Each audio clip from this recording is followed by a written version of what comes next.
Yo, the football world is going mad.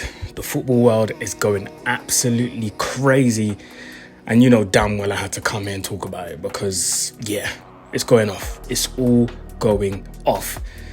But first things first, welcome back to the channel. Yes, people, you know the face, you know the name. Aaron here, back again with another video. Shout out to everybody always tuning in, showing love, support, all of that good stuff.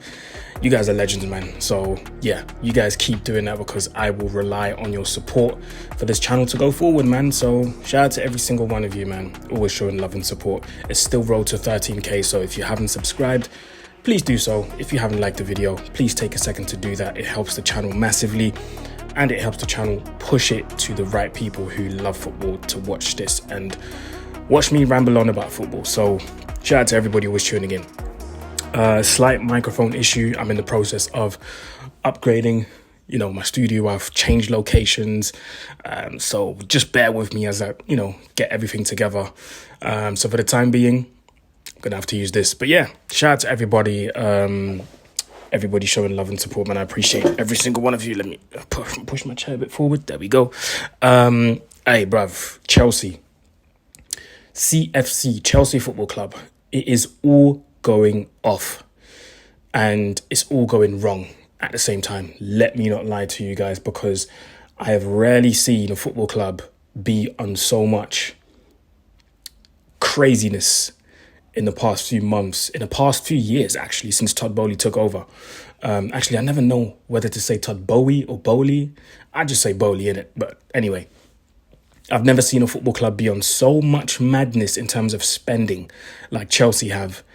I mean, I could sit here and tell you about all the signings they've made, but I want to focus on just the signings that they've made recently. And I'm talking about really like recently.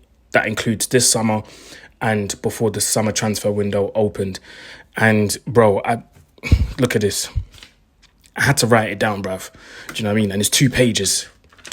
So bear with me as I read these out to you. 12 signings since the end of May, if I'm not wrong. 12 signings, bro. And this is just craziness. This is absolute craziness. Let me just go through them. They signed Omari Kellyman from Aston Villa for about £19 million. They signed, for about £19 million. 19, not 90. Yeah, £19 million. They signed Aaron Anselmino from Boca Juniors for a package worth $20 million. They signed a goalkeeper, Philip Jurgensen from Villarreal, for about 24.5 million euros. They signed Pedro Lima from Sport Recife in Brazil for 7 million euros plus 3.5 million euros in add-ons. They signed Renato Veiga from FC Basel for a package worth 14/15 million euros. They signed another goalkeeper in Mike Benders from Racing Genk for a package worth 20 million euros and add-ons included. But he's going to join in 2025. Next page. They signed, obviously, Estevan from Palmeiras for 40 million euros plus 25 million euros in add-ons. He's going to join in 2025 as well. And then, obviously, they signed Dewsbury Hall from Leicester City for around £30 million. They signed Marc Guiu from Barcelona they triggered his release clause, actually, for 6 million euros. They signed Tosin Adarabioyo from, not from Fulham. They signed him on a free. They signed Samu Omorodian. They signed Samu Omorodian from Atletico Madrid for £35 million. But that deal actually fell through, I read this morning. Not this morning, but yesterday or something. I read that the deal was off, but we're going to talk about this in a bit more detail. And of course, they signed Pedro Neto from Wolverhampton for 60 million euros plus 3 million euros in add-ons. Bro, that's a lot of players. First of all, I think everybody's talked about the way Chelsea conducts business already. I'm just really worried about the core of what this Chelsea project is actually meant to be. It just feels like Todd Bowley came in and just ripped the soul out of the club. we always knew that Chelsea was a club that spends a lot of money, but with that always came success in a weird, very unorthodox way. It always came with success. It's the same with managers. You know, they have this manager merry-go-round where not there's not really one manager that you can think of that really stayed for a long period of time. But again, success always comes with it. You know, Thomas Tuchel came, won the Champions League, then got sacked the year after. Frank Lampard came, qualified for Champions League with youngsters, then got sacked. You go back and you can just go back in time and look at so many managers that never really managed to stay at the club for a long period of time. Now we've got the same situation with players. You don't really know what the project is. I just feel like the values, the core values of Chelsea, and listen, I'm not a Chelsea fan, but everybody that remembers the Chelsea of old knows or can at least pinpoint some of the values that Chelsea Football Club have. It's about winning trophies, and it's about winning trophies, and it's about having leaders on the pitch, in the dressing room, that will help the team win trophies. You go back in time again, you think of the likes of Drogba, you think of the likes of Lampard, you think of the likes of John Terry. Even after they left, you had leaders on the pitch, you know, the likes of Gary Cahill. You know, you can pinpoint back in time, you can really go back in time and pinpoint some of the leaders that really contributed to Chelsea's success. And even if they weren't vocal leaders on the pitch, they were leading by example. Eden Hazard was leading by example with his outstanding performances, the countless times where he had to score solo goals to set the example. Where are these players today?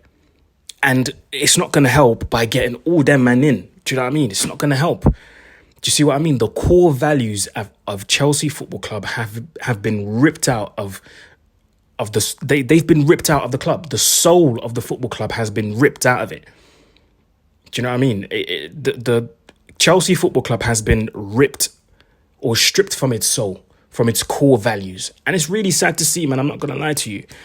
And all these players, like, where are all these players going to fit? Like, I'm looking at, do you know what I mean? I'm flipping the page and I'm like, some of them are joining in 2025, some of them are joining this season, but you already have a massive squad. I think at this time, as I'm speaking to you, if I'm not wrong, Chelsea have something like a squad of 40 players or something like that.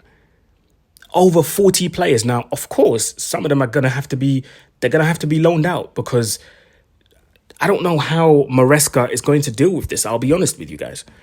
Do you know what I mean? I'll be really honest. I don't know how... Let me move my chair a bit to the left. There we go. I don't know how Maresca is going to deal with this. I really don't. Now, you could turn around and say, well, they're playing in the Conference League. They're playing a few games that are, the rounds that you have to play, the playoff rounds that you have to play before actually making it to the group stage. Maybe he's keeping a big squad because of that. Maybe he's looking at the season and he's going, bro, there's so many games that we have to play. I need a big squad to be able to rotate, to be able to put teams together, to have maybe two and a half, three different starting 11s, just in case, because obviously injuries happen during the season, whatever. But still, it just looks very, very chaotic. On top of that, Chelsea Football Club, and listen, I'm not Conor Gallagher's biggest fan. I think he's a bang average footballer that just brings a lot of energy, and that's about it. But the way Conor Gallagher's been treated by the club, someone who came through the ranks, someone who captained the club last season, I think he made the most appearances, if I'm not wrong, always available. The way he's been treated is nothing short of an embarrassment. I'll be honest with you guys. And he was in contact with Atletico. He rejected a few new contract proposals from Chelsea, which resulted in him being frozen out the squad in the first place. And I was almost sure that he was going to go to Atletico Madrid. I was like, all right, you know what? Fair enough. And to make things worse or better, depending on how you look at it, Atletico Madrid actually suits Conor Gallagher for the way they want to play. You know, they have someone like Rodrigo de Paul in midfield, him and Conor Gallagher, same midfielder. Do you know what I mean? Same type of player. And Omarodian was going to go the other way. And that was going to be part of, like a not a direct swap deal, but it was going to be part of the deal. Yesterday, madness happens. The Omarodian deal from Atletico Madrid to Chelsea is off. And I'm waking up this morning and I'm reading that the deal for Conor Gallagher, the deal for Conor Gallagher from Chelsea to Atletico Madrid is off now as well. But then last night, there was talks of João Felix being included in the Conor Gallagher deal. So, bro, it's just a whole mess going on at Chelsea Football Club at the moment. Omarodian is off. Conor Gallagher is off. But then João Felix is on. Like, what is going on? Even in terms of communication, this whole thing is just a huge embarrassment. And I'm sure if there's any Chelsea fans watching, you'll probably be watching this thinking, yeah, absolutely. And I remember when Chelsea were making all these signings, I was tweeting and I said, there used to be a time where, as football fans, we were looking forward to Here We Goes from Fabrizio Romano. Chelsea fans must be dreading the Here We Goes because they're like, another one? Like, bro, it's absolutely crazy, innit? Absolutely crazy. As it stands, we have no idea, or at least I don't have an idea. I have no idea what's going to happen with these transfers. Who's going to go the other way? Who's going to come this way? Is this deal on? Is this deal off? We do not know.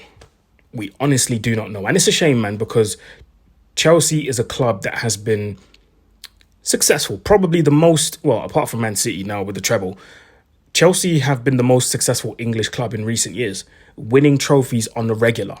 Do you know what I mean? But the way things are going right now, I do not know where the success is going to come from. I genuinely don't. So I think we'll just have to wait and see, man, how this unfolds. And, you know, the Premier League starts this weekend. I don't know who Chelsea are playing. I'm going to have to check later on. But if you know, let me know in the comment section as well. Bro, we do not know how this is going to pan out. We do not know. But maybe you guys know. Let me know in the comment section below. Maybe you can help me. And yeah, if you know a Chelsea fan, make sure you check up on them because it's a tough time for them. But yeah, you know what to do, people. Like, share, subscribe. It's road to 13K. More videos dropping as the transfer window is slowly but surely coming to an end. The Premier League starting this weekend. So yeah, reactions galore, videos galore. So make sure you keep your eyes locked on my channel for that. Until then, people, take care and I'll speak to you soon. Bye-bye. Peace.